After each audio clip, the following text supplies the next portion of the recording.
Barb and Star. Barb and Star. Barb and Barb Star. and Stir. Oh my Barb. Oh my. Oh my star.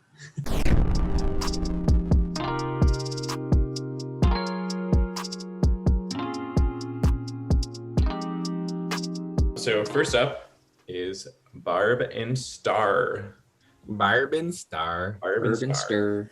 So this is the new film from Kristen Wiig and Annie Momolo, who did Bridesmaids together, which classic already. So it's the story of best friends, Barb and Star, who leave their small Midwestern town for the first time to go on a vacation in Vista Del Mar, Florida, which is not a real place, which we found out because it feels like a real place because it's Florida. Yeah. Could have fooled me, yeah. It did fool me. Yeah. I dug this movie so much, more than everyone else probably, but it's so wacky and weird and like all over the place. Like when it first started, I'm like, what in the sweet hell is going on? Like they just go for it. And yeah, and like you see a lot of movies like that deal with Midwestern people or like Hillbilly Elegy, and they just gawk at them the whole time, like we talked about. This one does it a little bit, but there's so like I don't know, there's care done with it also, so it doesn't feel like they're making fun of them the whole time. And it is, I don't know, it's just so weird, and like there's stuff that comes out of nowhere, and I never knew what was going to happen, and I was on board. This is my favorite movie of the year so far, by quite a bit. Wow, I did not know that. Yeah, That's insane. I mean, That's it's like insane. it's like 1 point. It's like tied score wise with two other movies, I think. Or I think it's like 1 point ahead of them. So it's not like a You just had a wide margin.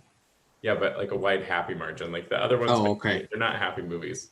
This one just made me smile the whole time because I had no idea what was going on. And Jamie Dornan is so freaking good in this movie. He almost stole it because he always plays like the Christian Grey type or like the love interest, and like he was poking fun at himself the entire movie, and it was great. Yeah, he played the love interest in this too, though. Yeah, but it's like a self-aware one. Mm-hmm. Yeah, It was definitely a satire of that. So I didn't like this as much, but it was really good. It was really weird. I basically all the reasons that you really liked it, I liked it less. I was wanting something more like Bridesmaids, because like this weird, wacky character type thing, I'm not as into. It was just so weird, really experimental and out there, like just bonkers the entire time, like musical and dance numbers and shit, and it's like you have no idea what's happening the entire time, and that's pretty cool. And I like how adventurous it was, but I like the more Bridesmaids style comedy than I do this. This reminded me more of like Zoolander and that type of like wacky characters in this weird world type thing. So yeah, I would have liked something more Bridesmaids oriented than this, but I still can appreciate it for what it was. It was still good. And I feel like people who like the wacky character type thing would really like this a lot. I'm just not as into that type of thing. Well, and for me, I always try to grade comedies on a different scale because to me, they're so much harder to pull off than some other things. So I liked it, but it was a little too quirky for me. It was weird. It was super weird. Very weird, which at times was amazing. It was like super fun. But there was times where it just felt kind of like a hassle. Yeah, a little bit, yeah. Because it was like so extra, like the entire time. It's so. Do either of you guys think? Do either of you guys think that? So I really like to be not quite the very beginning, but maybe like 20 minutes in. But did either of you guys think it kind of dipped in the middle? It felt like it kind of slowed up in the middle or kind of stalled a little bit in the middle. No, I thought it was really tight and it moved along at a good pace. That was one of my favorite parts about it. It was only an hour 40 minutes. Yeah, I didn't notice it at all. There could have been, but I didn't notice anything like that. It didn't feel that way to me. It kind of felt a little long to me just because I wasn't as into it. But I don't think that's like because of the pacing or anything like that. I think that's just because it's not my thing. Mm-hmm. See, I don't know. I think I'm glad it wasn't like Bridesmaids just because like we've seen a million of those movies since Bridesmaids, and so I just appreciated it for being something different. I also prefer the Bridesmaids type comedies. Like I just think they're funnier. because those will make like this made me like giggle, but those movies make me like painful laugh, and so that's why I kind of like the outrageous comedies. But I just thought it was fresh. I think that's why I liked it so much. Because even like comparing it to Zoolander, I still think it's a better movie than Zoolander. I think I had more fun in Zoolander, but it's in that same vein.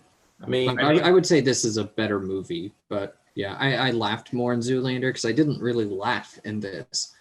It was fun and it was crazy and weird, but there weren't any parts that I was just like laughing at, you know? I think the one I laughed the hardest at was that musical number on the beach.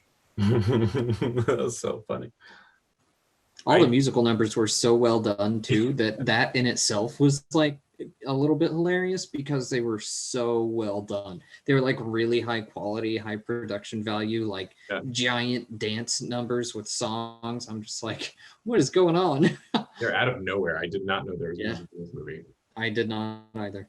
I mean, say what you will, this movie it took some swings. It swung for the fences on most of these jokes. I will say they had a really interesting marketing campaign too, because they didn't give away anything in the trailers, like especially the teaser we got over like a year ago, and it just shows like the tops of their heads like from here up, and you don't see anything but you hear their voices, and like I have no idea what's going on. Oh, I will say the opening scene cracked me up, like the little kid on the bike. Oh yeah, I just like laughing at fat kids. I was sad about that scene in the trailer. In the trailer, you hear him sing over the music, and in the movie, it's just the music and him mouthing words. I was sad they took that out. It cuts to him singing by himself at one point, and then it cuts back to the music.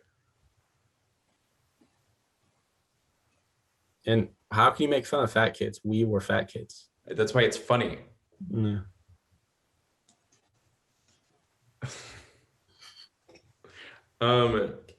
I think they have really great chemistry. You can tell they're best friends in real life, and they do stuff together. I think that was kind of nice. There are a lot of random cameos.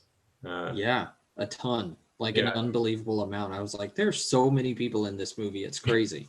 Yeah. The last one is the water spirit, if you will. Oh yeah. That one was, wow. Oh my God, so good. The crab was not actually that person. Yeah. It was a guy who voices that same person in adult cartoons, though. Yeah, you could tell it didn't sound exactly like. I thought it was him. Did you? I was like, no. I definitely knew that's what they were going for, and then when he said his name, I was like, "That's not him." And he was like, "With a D." The. You guys have anything else? I don't think so. So Barb and Star is on. It's like the theater at home, like premium video on demand, I think is what they're calling it. It's like a $20 rental. I think it's worth it, at least watching it when it goes down to like a $7 rental. It's a good time, at least. If you're wanting something light and just wacky, this will do it. But okay, well, let's do scores. I almost forgot. Chris, what's your score? My score is a 70. Logan? I gave it a 75. I gave it an 87. So our number is a 77. So yeah, watch it. I don't think it's on any platforms. I think you just got to run it on Amazon or something like that. But okay, well, we will see you later.